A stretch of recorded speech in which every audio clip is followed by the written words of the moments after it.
Now students लेते हैं question number 9। Okay, तो बहुत इजी क्वेश्चन है, क्वेश्चन नंबर 8 जैसा ये कह रहा, name the type of the motion in which a body has a constant speed but not constant velocity. Okay, तो ये देखिए, अगर कोई बॉडी बच्चों यूनिफॉर्म सर्कुलर मोशन कर रही है, ये सेंटर है और ये एक सर्कुलर पाथ है। ओके, मान लीजिए ऑब्जेक्ट ने ए से मोशन स्टार्ट किया और इसकी स्पीड कांस्टेंट, लेट अस से कोई कार है और वो गोल चौराहे पे गोल चक्कर लगा रही है, इस तरीके से सर्कुलर पाथ में चल रही है और उसकी स्पीड कांस्टेंट है। मान लो कि कार की जो स्पीड है वो कितनी है, लेट अस अज्यूम 2 मीटर पर सेकेंड। ओके, यानी कि हर एक सेकेंड में वो जो कार है वो 2 मीटर का डिस्टेंस ट्रेवल करेगी। 2 मीटर पर सेकंड का मतलब, पर सेकंड मतलब 1 सेकंड में 2 मीटर का डिस्टेंस। ओके, तो यहाँ से यहाँ जाएगी 1 सेकंड में, नेक्स्ट यहाँ से यहाँ जाएगी नेक्स्ट 1 सेकंड में।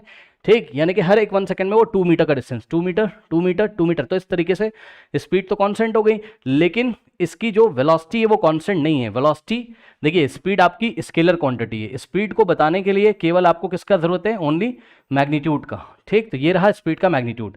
लेकिन जो आपकी वेक्टर क्वांटिटीज होती हैं जैसे कि वेलोसिटी, ठीक, तो आपको पता है कि वेलोसिटी एक वेक्टर क्वांटिटी है और वेक्टर क्वांटिटी को एक्सप्लेन करने के लिए आपको मैग्नीट्यूड की ज़रूरत तो होती ही होती है। ठीक है, मैग्नीट्यूड की ज़रूरत तो होती है, साथ में आपको डायरेक्शन की ज़रूरत भी होती है। ओके स्टूडेंट्स, साथ में आपको डायरेक्शन की ज़रूरत भी होती है। ठीक है ना, तो यहाँ पर जो वेलोसिटी है उसका मैग्नीट्यूड तो स्पीड के इक्वल हो जाएगा। ठीक है ना, वेलोसिटी का मैग्नीट्यूड स्पीड ही होता है। ठीक, जो स्पीड है वही वेलोसिटी का मैग्नीट्यूड है। तो वेलोसिटी का मैग्नीट्यूड तो 2 मीटर पर सेकंड है, लेकिन वेलोसिटी की डायरेक्शन हर एक पल चेंज हो रही है। तो जब कोई बॉडी सर्कुलर पाथ पे इस तरीके से मोशन करती है, ठीक, तो उसकी वेलोसिटी की डायरेक्शन निकालने के लिए क्या करते हैं, मान लो ये वाले पॉइंट पे आपको वेलोसिटी की डायरेक्शन निकालनी है। ओके, और बॉडी क्लॉकवाइज चल रही है ऐसे, तो आपको कुछ नहीं करना है, इस पॉइंट पे टेंजेंट ड्रॉ करोगे, ये इस तरीके से, ये लीजिए टेंजेंट। टेंजेंट क्या बताता है, बॉडी की डायरेक्शन बताता है। ओके, या वेलोसिटी की डायरेक्शन बताता है। इस पॉइंट पे ऐसे टेंजेंट ड्रॉ करोगे, इस पॉइंट पे ऐसे टेंजेंट। टेंजेंट क्या होता है, एक लाइन होती है जो कि सर्कल को एक सिंगल पॉइंट पे टच करके जाती है। ठीक, इस पॉइंट पे ये है डायरेक्शन, इस पॉइंट पे ये है direction, and so on to इस पॉइंट पे ये है डायरेक्शन।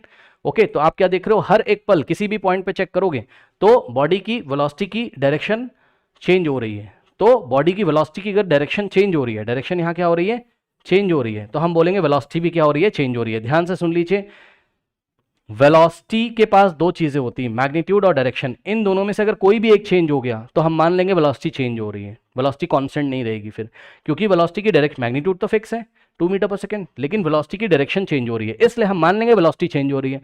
तो वेलोसिटी यहाँ चेंज हो रही है, यानी कि वेलोसिटी कांस्टेंट नहीं है। ठीक, तो ये एक ऐसा एग्जांपल है जिसमें वेलोसिटी कांस्टेंट नहीं है। अब इस टाइप के मोशन को, जिस मोशन में स्पीड कांस्टेंट रहती है लेकिन वेलोसिटी की डायरेक्शन चेंज होने की वजह से वेलोसिटी कांस्टेंट नहीं रह पाती है, वेलोसिटी चेंज होती है, ऐसे मोशन को हम क्या बोलते हैं, uniform circular motion. Okay, uniform circular motion. बस यही आपसे क्वेश्चन में पूछा था, name the type of the motion in which a body has a constant speed but not constant velocity. ठीक, तो कांस्टेंट स्पीड है बट कांस्टेंट वेलोसिटी नहीं है, तो ऐसे मोशन को हम क्या बोलेंगे, यूनिफॉर्म सर्कुलर मोशन। तो ये लीजिए, ऐसे मोशन को हम क्या बोलेंगे, यूनिफॉर्म सर्कुलर मोशन। ओके, तो यूनिफॉर्म सर्कुलर मोशन में स्पीड कांस्टेंट होती है, has a constant speed but not constant velocity. Okay, note कर लीजिए।